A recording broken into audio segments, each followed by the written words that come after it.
Okay बेटा, so let's start. In till yet we have studied, अभी तक जो हम लोगों ने पढ़ा है वो क्या पढ़ा है, मैं इसको डिस्कस कर लेता हूँ। Minute,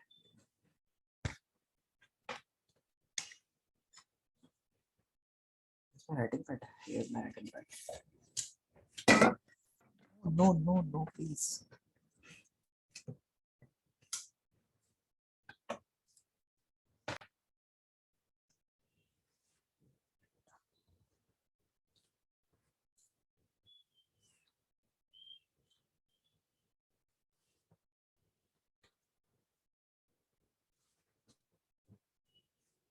okay, so till yet we have discussed that the topics of that in this chapter we are going to discuss. Okay, electricity we have discussed, electricity, how electricity was discovered. We have also discussed this one, that there were and since ancient time electricity was discovered. Okay, and we have discussed that what is charge. Okay, what is integral multiple or unit of charge, that is electron. Okay, means if if if I'm saying that any object is going to have some charge, then it will be always multiple of 1.6 into 10 raised to the power minus 19 coulomb. It will be always multiple of this number. N can be any whole number. Okay, any natural number, any natural number. It cannot be in decimals like 4.5, 2.5 or 4.3. It cannot be like that. Okay, so this we have proved by an experiment, and we have done this one, that Q is equals to N into E. Okay, likewise I have discussed you that in the previous class we were studying that electrons, whenever electrons are in their random positions or random motions, जब भी electrons randomly move कर रहे होते तो उनमें कोई भी charge या कोई भी करंट नहीं फ्लो कर रहा होता है।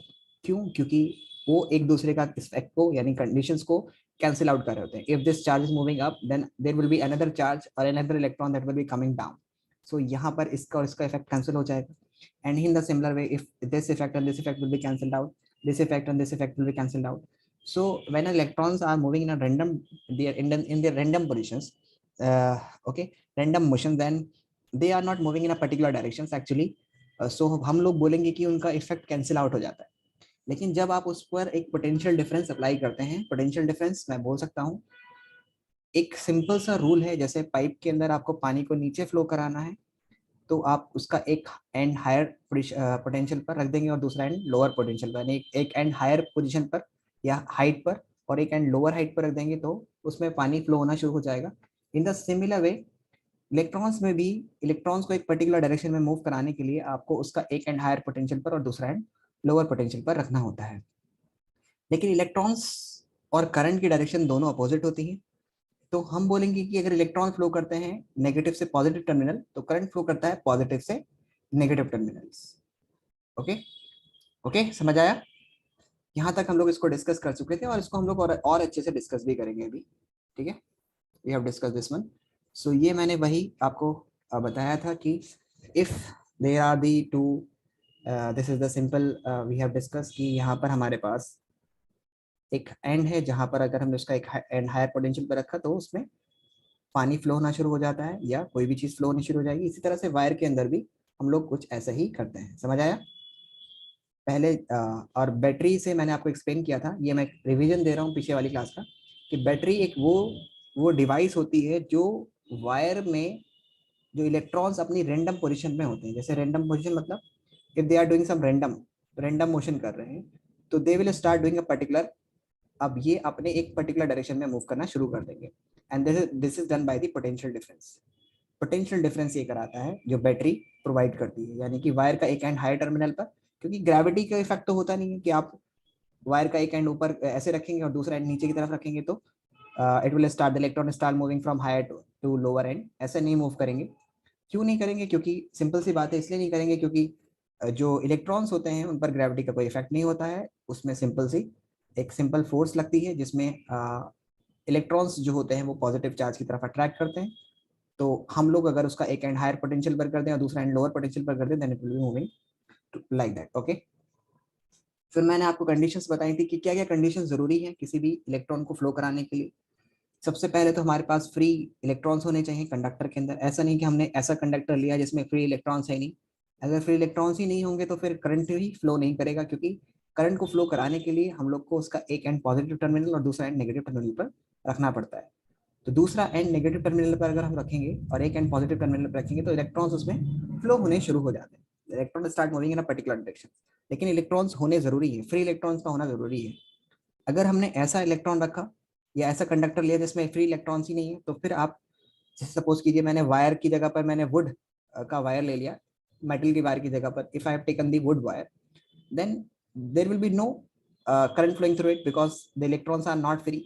तो इलेक्ट्रॉन्स ही फ्री नहीं होंगे तो फिर करंट कहाँ से मूव करेगा। तो availability of free electron is also another important criteria to discuss. ठीक है। दूसरा, अगर फ्री इलेक्ट्रॉन्स है लेकिन अगर वो अपनी रैंडम पोजीशन पर मूव कर रहे हैं, एक मिनट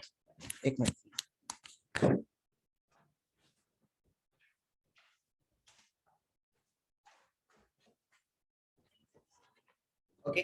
तो अगर वो अपनी रैंडम किसी भी पोजीशन पर मूव कर रहे हैं तो उस कंडीशन में हम बोलेंगे कि करंट फ्लो नहीं करेगा। उसके लिए आपको एक बैटरी की जरूरत पड़ेगी ताकि ये कुछ इस तरह का मोशन करने लग जाए।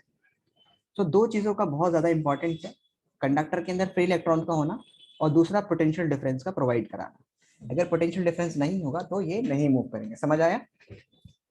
समझ आया बेटा? उसके बाद मैंने आपको बहुत ज्यादा देर तक ये चीज एक्सप्लेन की थी कि इलेक्ट्रिक पोटेंशियल क्या होता है। इलेक्ट्रिक पोटेंशियल वो वर्क डन होता है जो आपने किसी भी एक चार्ज को पर किया हो, उसको एक पर्टिकुलर इनफाइनाइट पोजीशन से लाने में एक ऐसी जगह जहां पर वो फोर्स एक्सपीरियंस कर सके, फोर्स एक्सपीरियंस कर सके।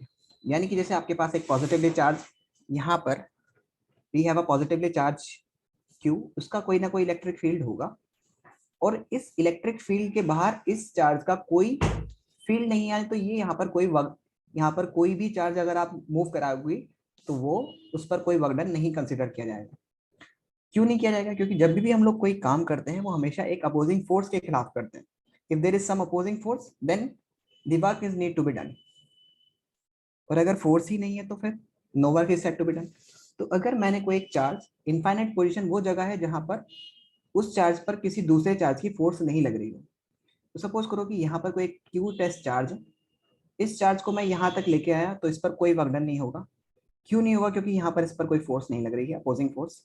लेकिन जैसे ही मैं इस चार्ज को इस बाउंड्री के अंदर एंटर कराऊंगा, इस फील्ड में एंटर कराऊंगा, तो मुझे एक अपोजिंग फोर्स एक्सपीरियंस करनी पड़ेगी, क्योंकि ये भी पॉजिटिव चार्ज है और ये भी पॉजिटिव चार्ज है, तो रिपल्शन होगा। तो रिपल्शन होगा तो उसके दौरान मेरे को इसको में एक वर्कडन करना पड़ेगा। सपोज कीजिए कि मैं इस एक वर्कडन किया और इस चार्ज को मैं एक पर्टिकुलर इलेक्ट्रिक फील्ड में किसी एक पोजीशन पर लेकर के आ गया।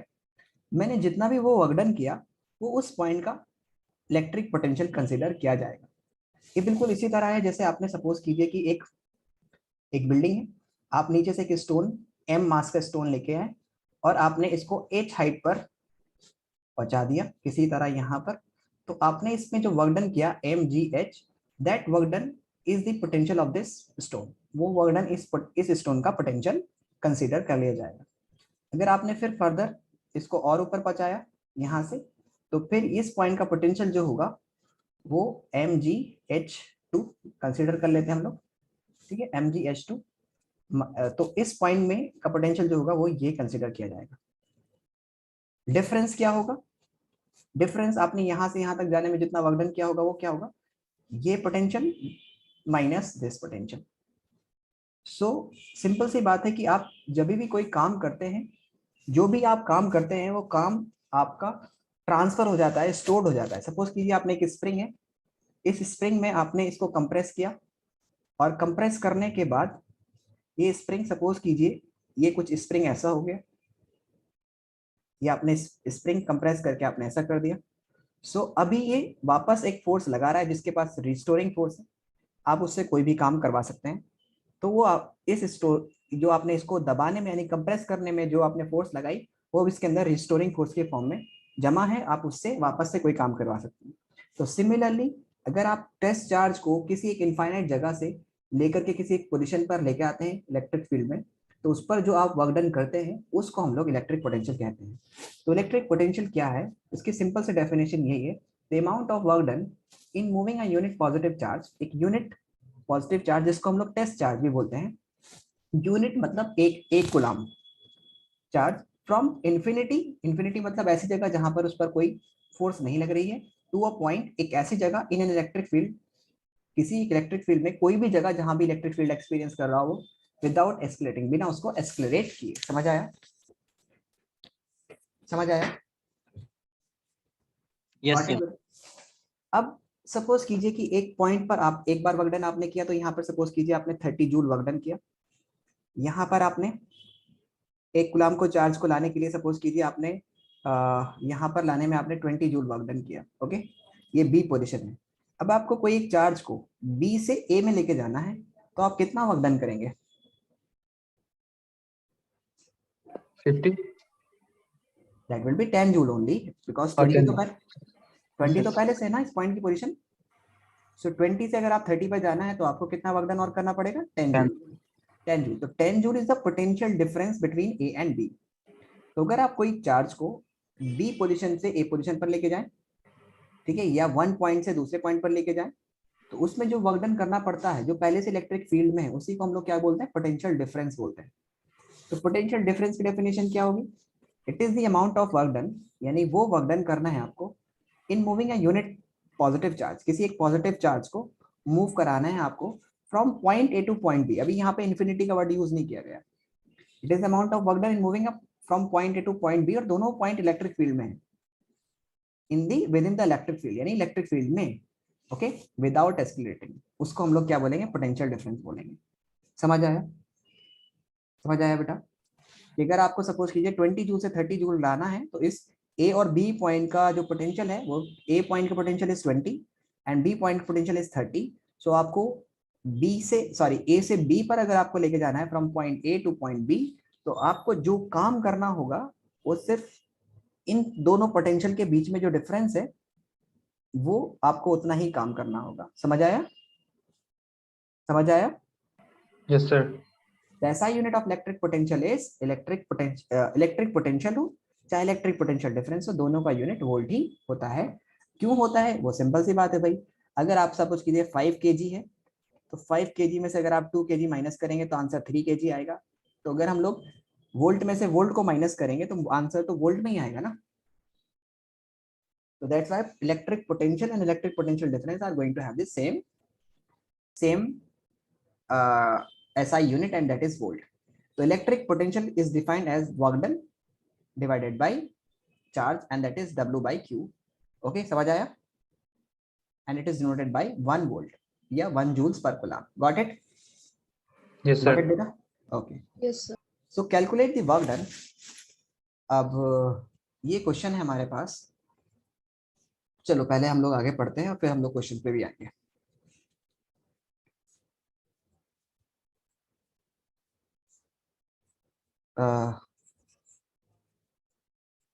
चलिए ये वाला क्वेश्चन कीजिए। Calculate the number of electron passes through the conductor when a potential difference of 20 volt is applied and 20 joule of work is done. Calculate the number of electron that passes through a conductor when a potential difference of 20 volt is applied and a 20 joule of work is done.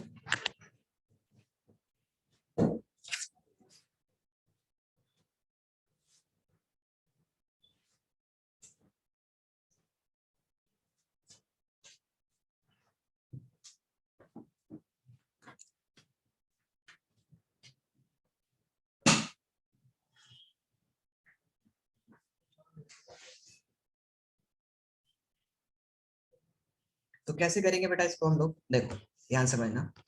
We have a formula that V is equals to W by Q.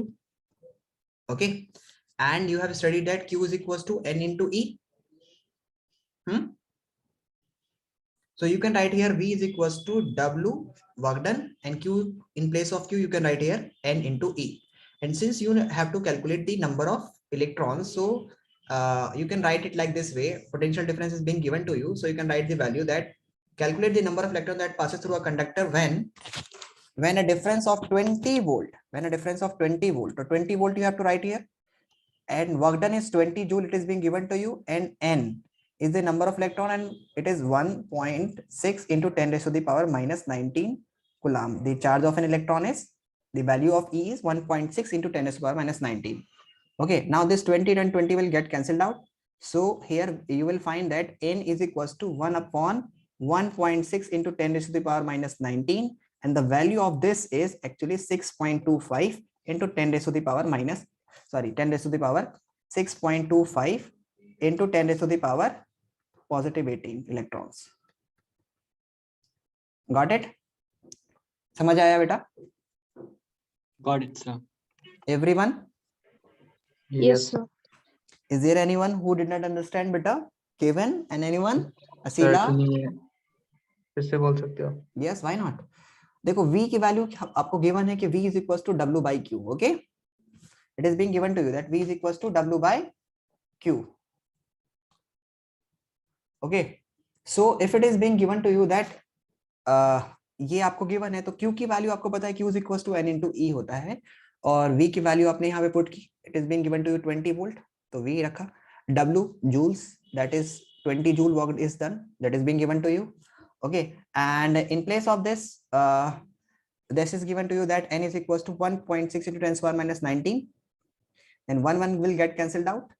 Okay, bring this N to this part, N को इस तरफ लेके आ जाइए आप, 1 यहाँ पर आ जाएगा आपका 1, और n यहाँ पर चला जाएगा, तो it will give you n upon 1.6 into 10 to the power minus 19, and the value of this one is actually, if you write it, you can write it like this way, that 1 into this 19 will goes to up and will become 10 raised to the power positive 19 upon 1.6, and the value of this one is actually, you can bring 1 0, remove 1 0 and bring this one 10 here, so 10 upon 16 into 10 raised to the power 18. यहाँ पर मैं 19 की जगह पर 18 कर देता हूँ और एक 0 उसको और दे देता हूँ. Okay, now when you divide it, you will get 6.25 into 10 raised to the power 18. Got it? समझ आया Kevin? Yes, sir. Okay, let's move. Now we have studied the current. We have studied the current, and we have studied बेटा current हम लोगों ने पढ़ा है. Current क्या था? Is rate of flow of charge. Rate of flow of charge. Okay, and that is I is equals to Q by T. And potential difference, we have studied that potential difference is actually V is equals to W by Q. We have studied this one. Okay. Okay. Now what we need to do here is that now we are going to find out the relation between the current and the voltage, current and voltage. Okay, so you have already seen that will the speed of the fan will be more or less when you increase the voltage? Tell me, when you increase the voltage, will the speed of the fan will increases or decreases? Increases. Increases na. Okay, so this relationship between the current and the potential difference was given by Ohm's, and it is the Ohm's law. Okay, so Ohm's law gives the relationship between current and the potential difference. What does it says? Ohm's law means relationship between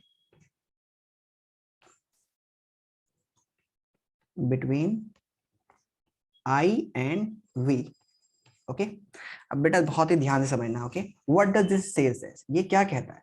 ये simple कहता है कि जैसे आपने current को किसी conductor में बढ़ाना है, तो आपको पोटेंशियल डिफरेंस बढ़ाना पड़ेगा. जैसे इसको आप ऐसे समझ सकते हैं, जैसे फॉर एग्जांपल बेटा, you can understood this one by this simple example, कि सपोज कीजिए कि आपके पास ये वायर है.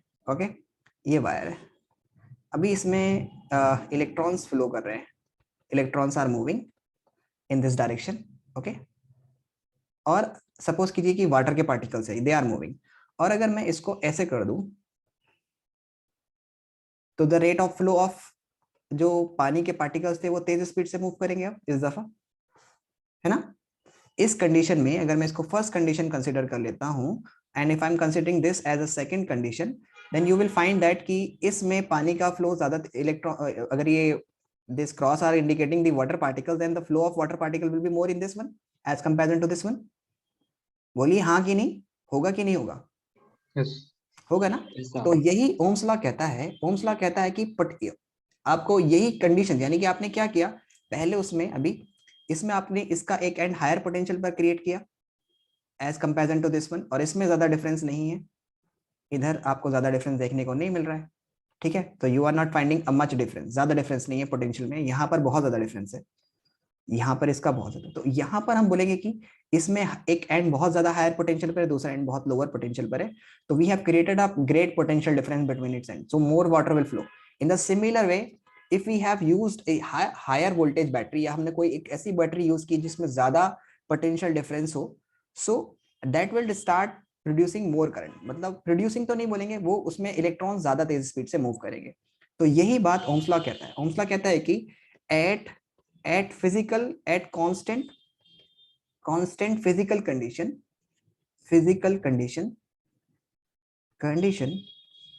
such as temperature, pressure, the current flowing through a conductor is directly proportional to the potential difference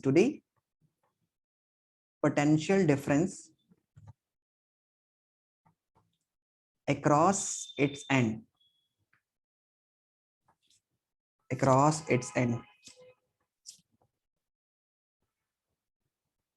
its ends, उसके ends के cross जितना ज्यादा पोटेंशियल डिफरेंस होगा उतना ही ज्यादा करंट फ्लो करेगा। ओके, सो हम लोग बोल सकते हैं कि potential difference is directly proportional to I, बोल सकते हैं ऐसा?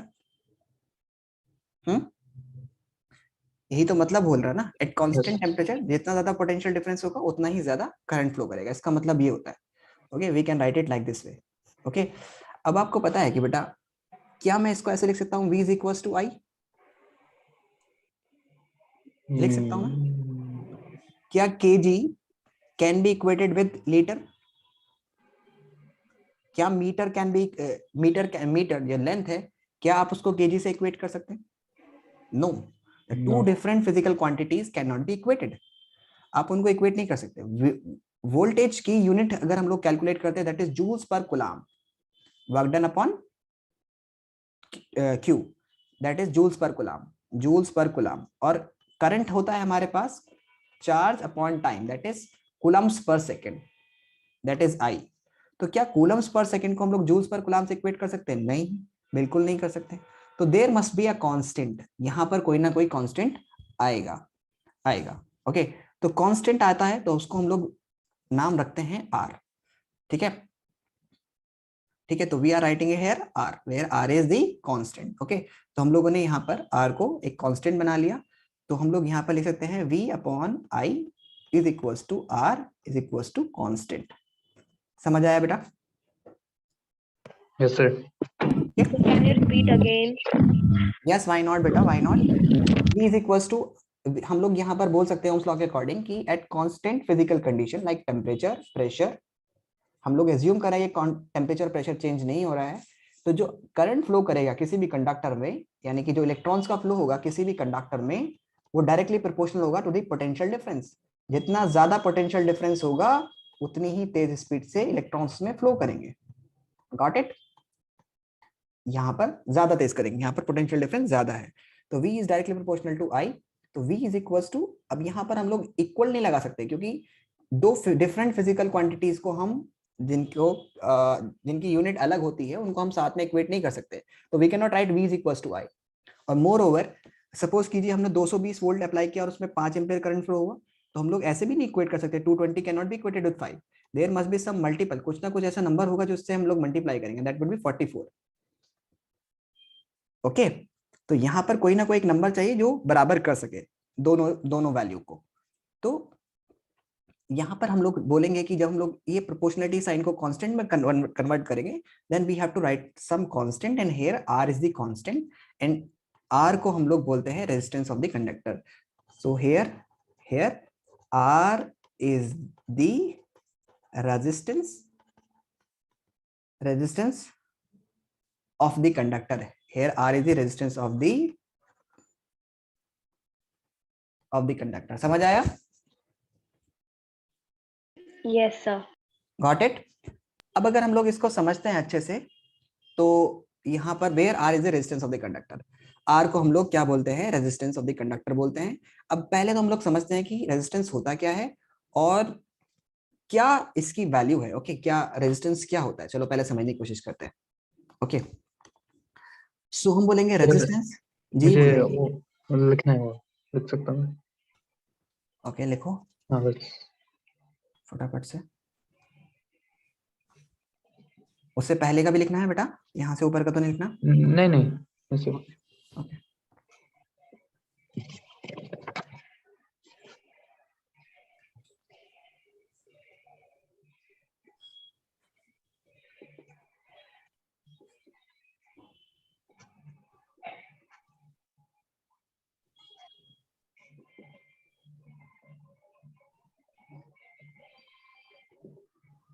नीचे कुछ लिखा है? नहीं नीचे तो कुछ नहीं लिखा है बेटा. ओके. अच्छा, यहाँ पर where R is the resistance of the conductor.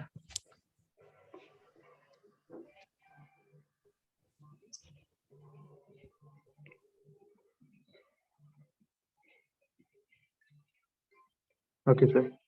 Done. चलिए, सो हमारे पास R की वैल्यू आ गई. where R is the resistance of the conductor. अच्छा, ये चीज हमें कांस्टेंट रहेगी. मतलब R किसी भी कंडक्टर के लिए अगर मैंने ले लिया, सपोज करो ये हमारे पास एक कॉपर वायर है, इसकी हम लोग थिकनेस और लेंथ को चेंज नहीं कर रहे हैं.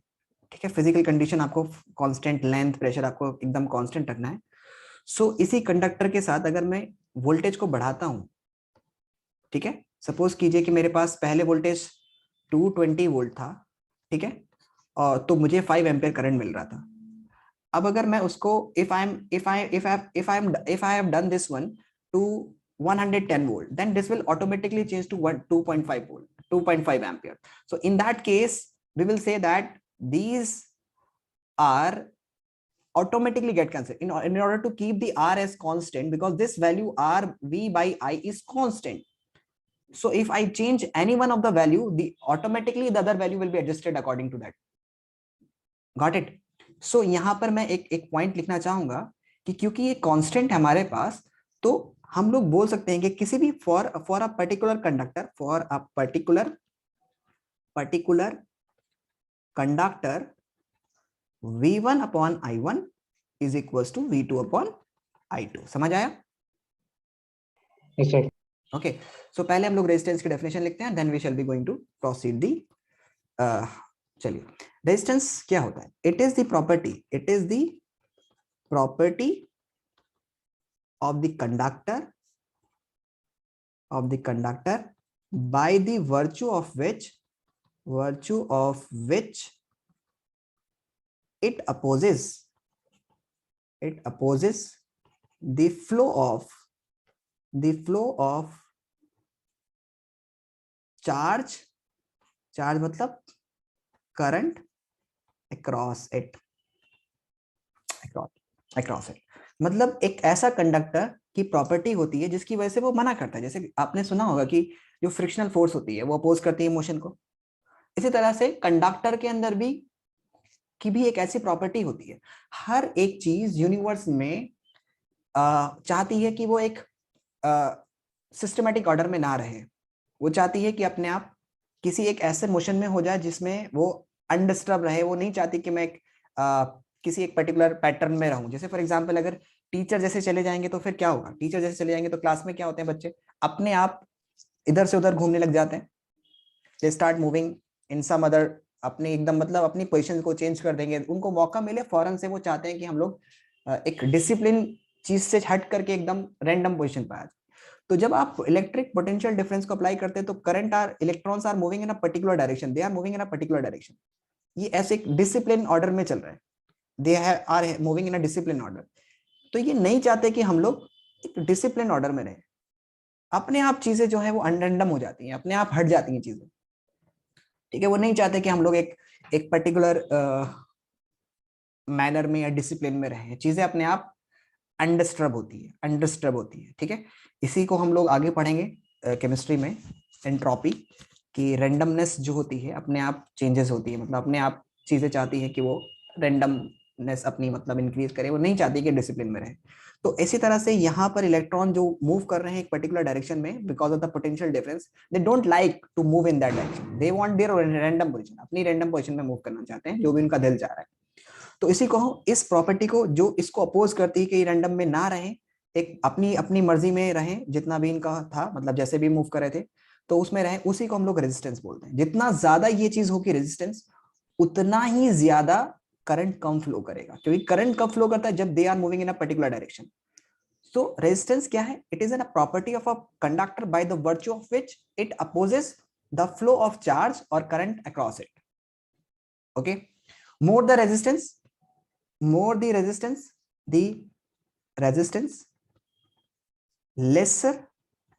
lesser will be the flow of current through it। समझ आया? उतना ही कम उसमें करंट फ्लो करेगा, ठीक है। the SI unit of resistance is ohm and denoted by a symbol, किस सिंबल से हम लोग इसको डिनोट करते हैं? ऐसे सिंबल से हम लोग इसको डिनोट करते हैं। Okay, this is symbol for the ohm. Okay, got it? Got it, sir. Okay Yes, sir. everyone beta understood? Yes, sir. The more the resistance, lesser will be the current. Okay, for example, जैसे मैं example लेता हूं कि मैंने suppose कीजिए एक copper wire लिया, if I have taken this copper wire and another I have taken some iron wire, this is an iron wire. So if I pass the 220 volt across it, voltage, for example, yeah, don't take the copper wire, just take A and B, because क्योंकि exact में लूंगा तो फिर resistance actual लिखनी पड़ेगी मेरे को। तो एक समझाने के लिए मैं मान लेता हूं कि मेरे पास सपोज कीजिए मैं वायर ए से जब 220 वोल्ट पास करता हूं, ठीक है, तो मेरे पास रेजिस्टेंस आता है 4 या करंट मेरे पास आता है, सपोज कीजिए करंट मेरे पास आता है 10 एम्पियर्स। तो रेजिस्टेंस कितनी हो जाएगी? 20 ओम, because V is equals to R into I होता है। The 20 ohm will be the resistance, so that the product will be equivalent to this one. Okay, समझ आया? Sir, once more. कि अगर मैंने बोला कि सपोज कि एक कंडक्टर ए से मैंने 220 वोल्ट पास किए तो मेरे को 10 एम्पियर करंट मिलता है, तो इसका मतलब उसकी resistance will be how much? That will B 22 ओम। अब मैंने दूसरा एक कंडक्टर लिया और उससे मैंने I have find that I got the current as 20 ampere. एक minute,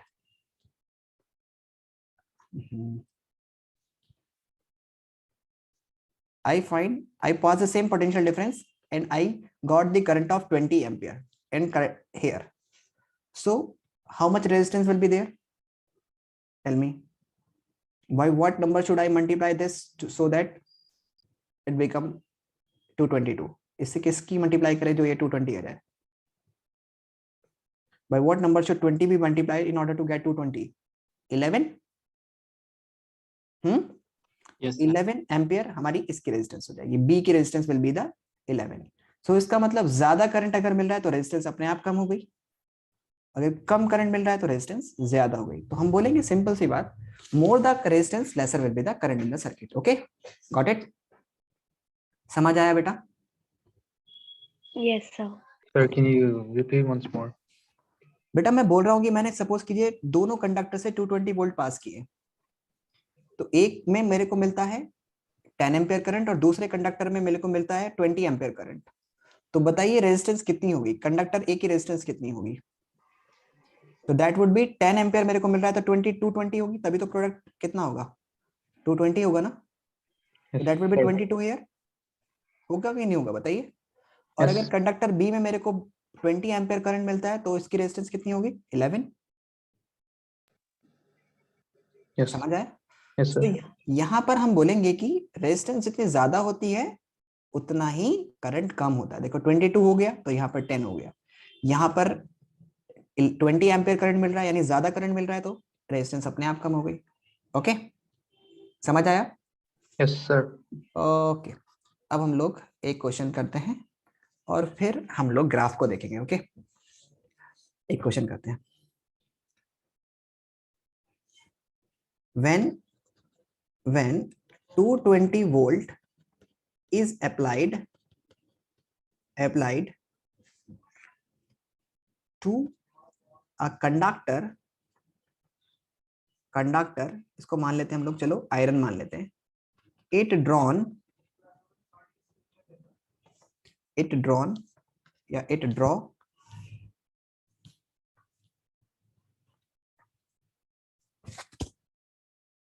5 ampere current, what would be the current it draw when it is connected to 110 volt? Tell me, what current will it draw when it is connected to 10 volt?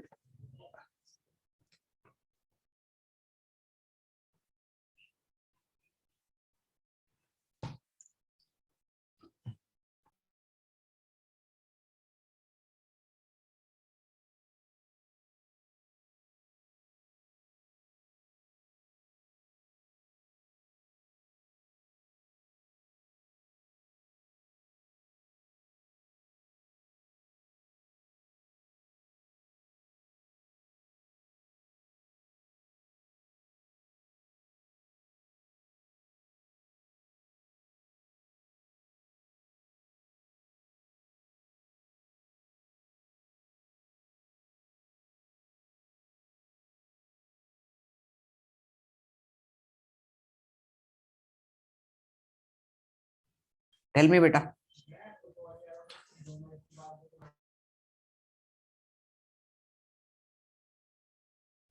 Done?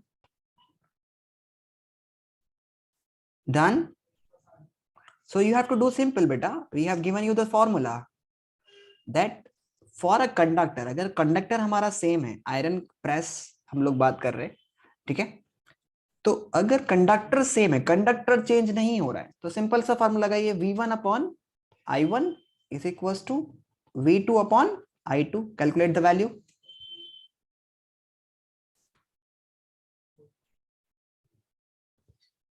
Calculate it and tell me what would be the answer.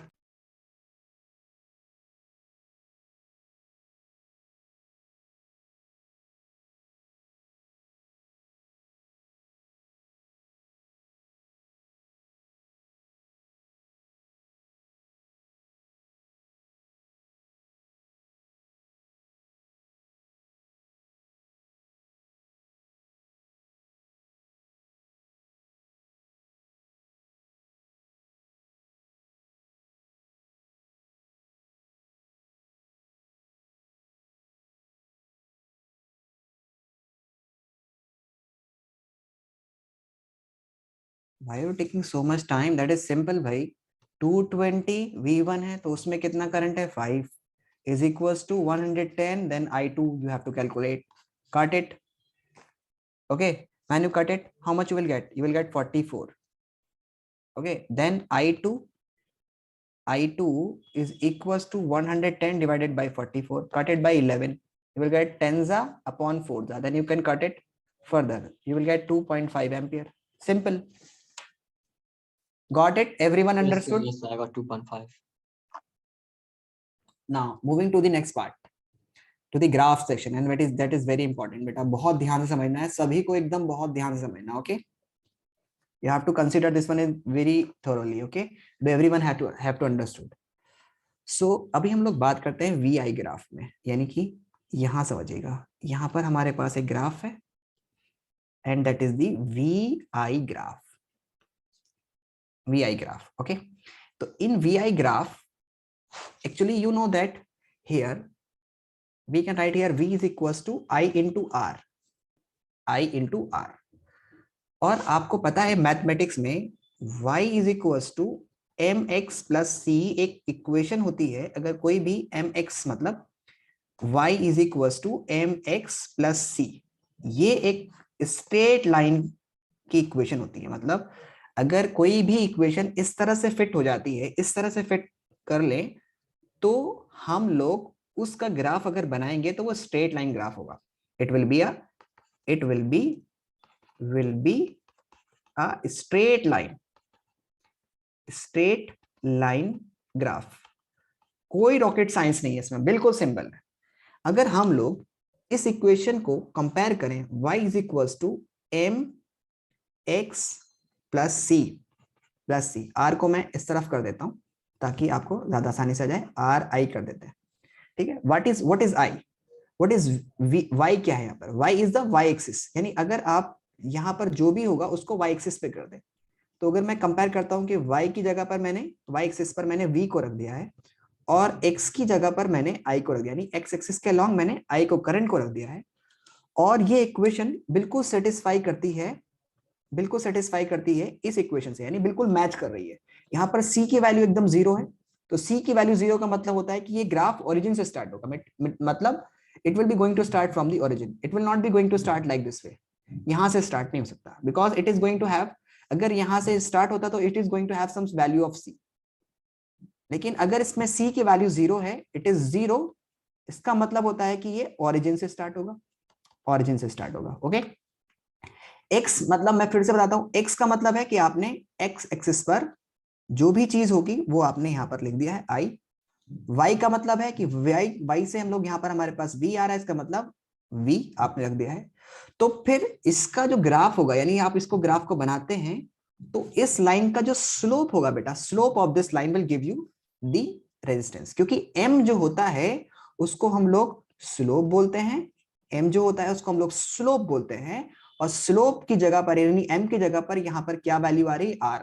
यानी कि हम बोलेंगे slope of this line will give resistance, आपको resistance की value देगा. अब ये कैसे निकालते हैं हम लोग, वो बाद में कैलकुलेट करेंगे कि कैसे होगा. ठीक है, अब m की जो वैल्यू होती है बेटा, m की जो वैल्यू होती है, यानी स्लोप, m यानी स्लोप इज इक्वल्स टू होता है tan थीटा. tan थीटा का मतलब क्या होता है बेटा, tan थीटा का मतलब होता है परपेंडिकुलर अपॉन बेस, यानी परपेंडिकुलर अपॉन बेस, यानी परपेंडिकुलर मतलब y axis divided by x axis. ठीक है, यानी कि y की वैल्यू आपको पता भी है कि v अपॉन i क्या देता है, रेजिस्टेंस देता है.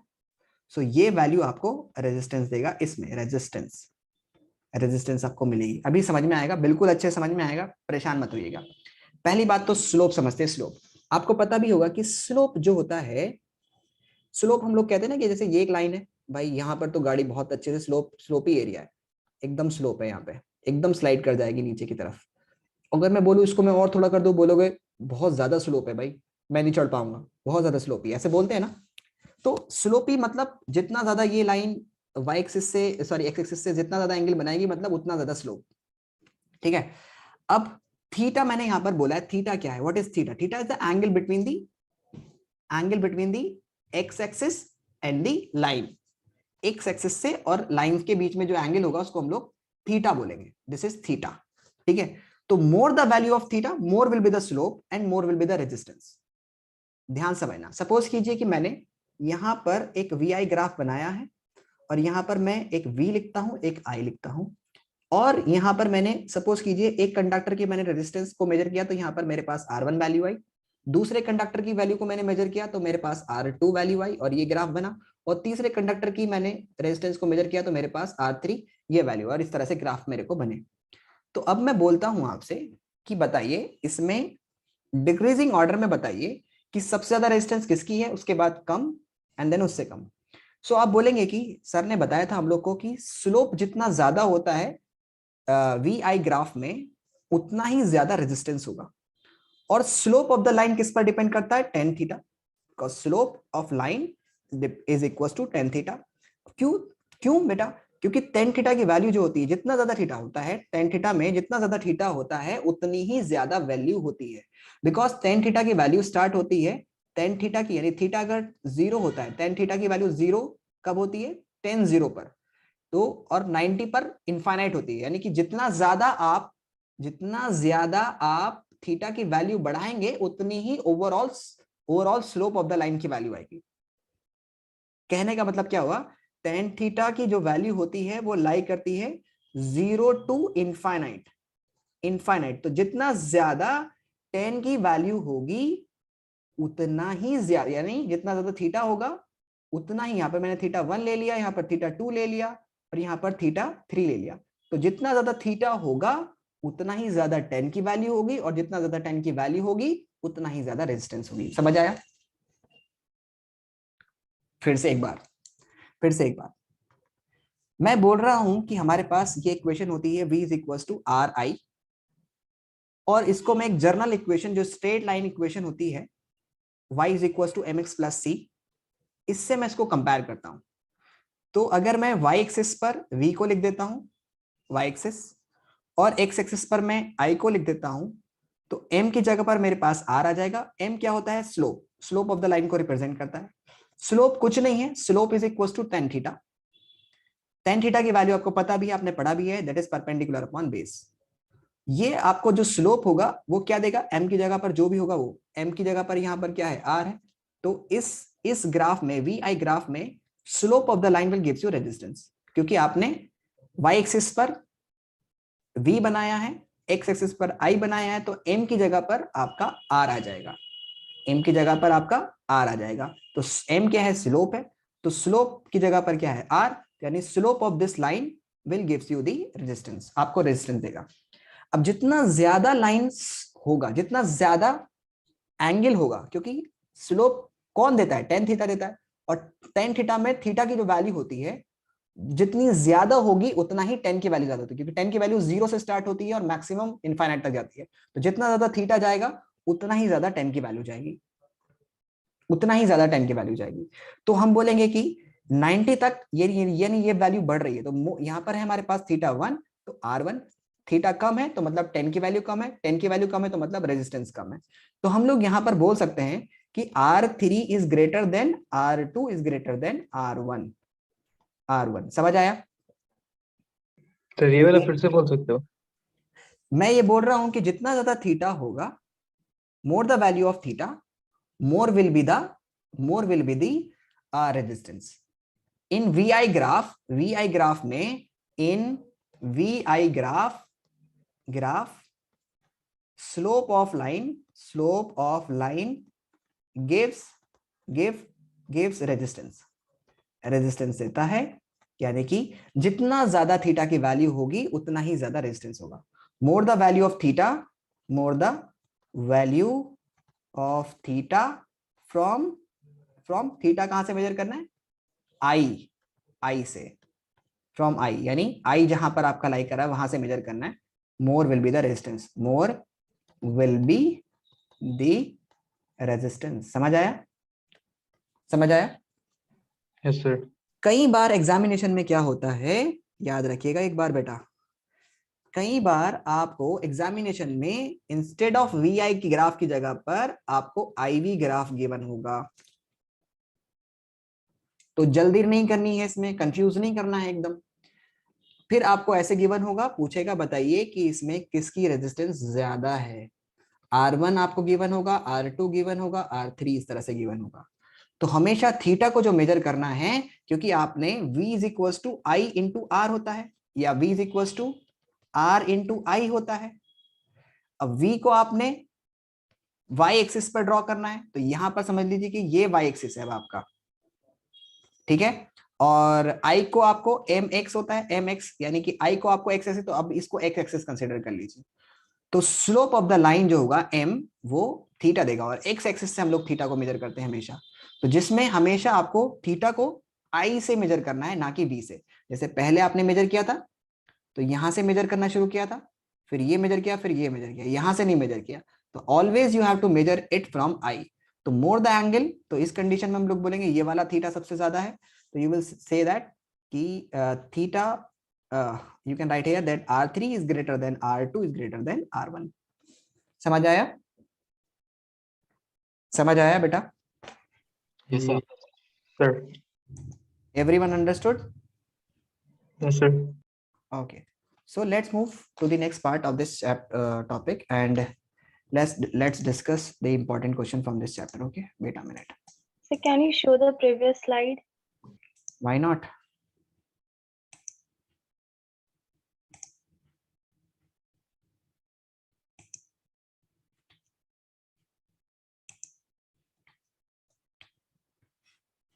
Copy this one.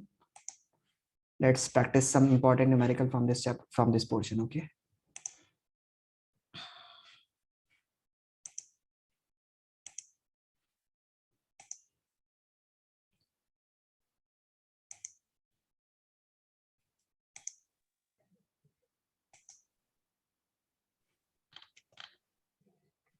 Sir, there's nothing on the screen. There's nothing on the screen. No, sir. Okay. The same slide. Okay. Okay. Okay. Wait a minute. Is it okay now? Yes. Okay. अभी भी visible है? Yes, we can see.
Done.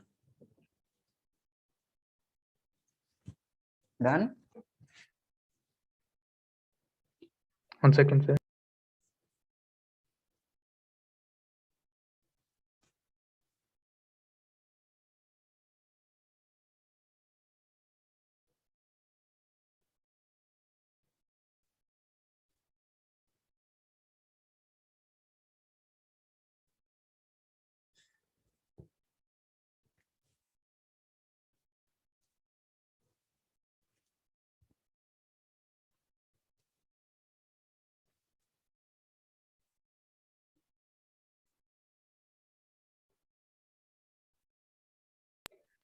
Done, sir.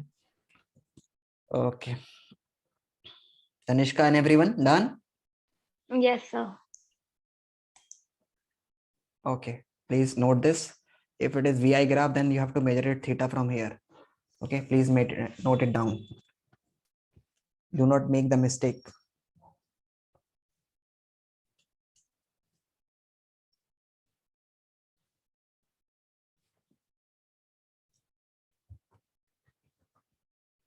Now here are some questions from on your screen, and you have to do this one.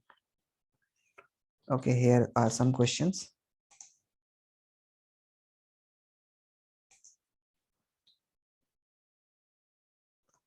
Here is VI graph, and it is being given to you. Question number this 6.1. Okay, tell me which one is going to have the maximum resistance, A or B?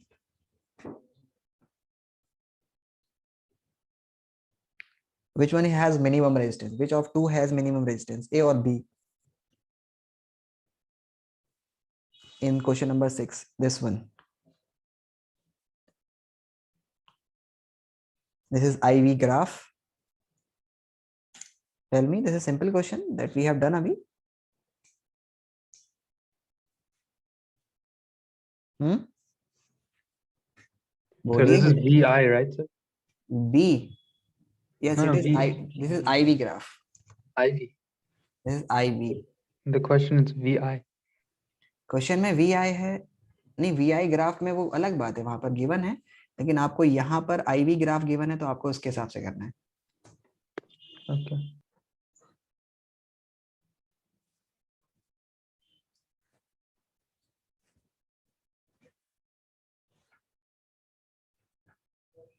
So which one is going to have? Tell me directly without any hesitation. Tell me. A. A is going to have the lower resistance now. Yes. Yes, because this theta is less and theta 2 is great. Theta 1 is, so you will say that theta 1 is less than theta 2. So we'll say that R1 is less than R2. Or we can say that resistance of A is less than resistance of B. Got it? Yes, sir. Got it? Everyone understood the concept? Yes, sir. Yes, sir. Okay.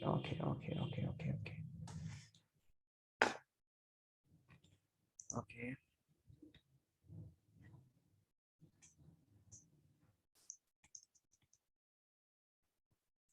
So let's do the other question from this.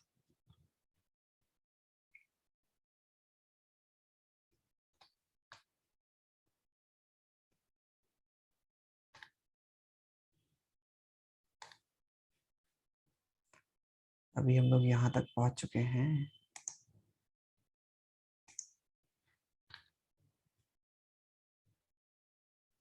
R is equals to, we have done this one.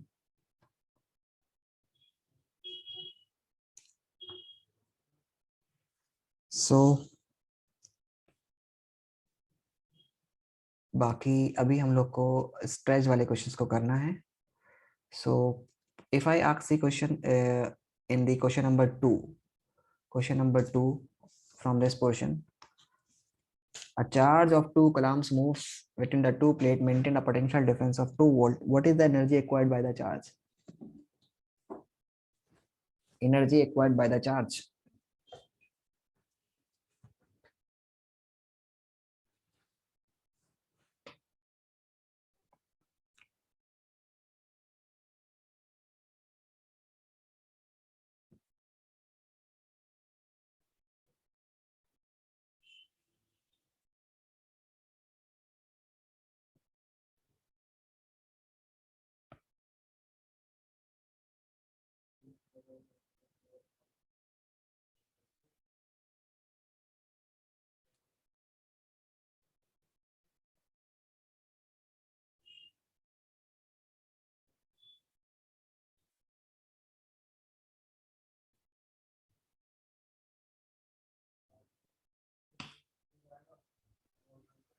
Two. Yes, it will be 2 because the unit of actually you need to calculate the work done. V is equals to W by Q, and since work done and energy has the same unit, that is joule. So work done अगर पूछे तब भी वही बात है, जो energy पूछे तब भी वही बात है. तो V into Q is equals to W. So V is 1 and Q is 2. So that is 2 joules. Okay. समझ आया बेटा? समझ आया? Yes, sir.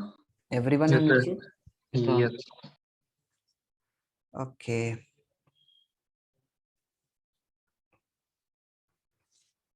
So the next type of questions we will be going to discuss in the next class, and then we'll be going to discuss in great detail.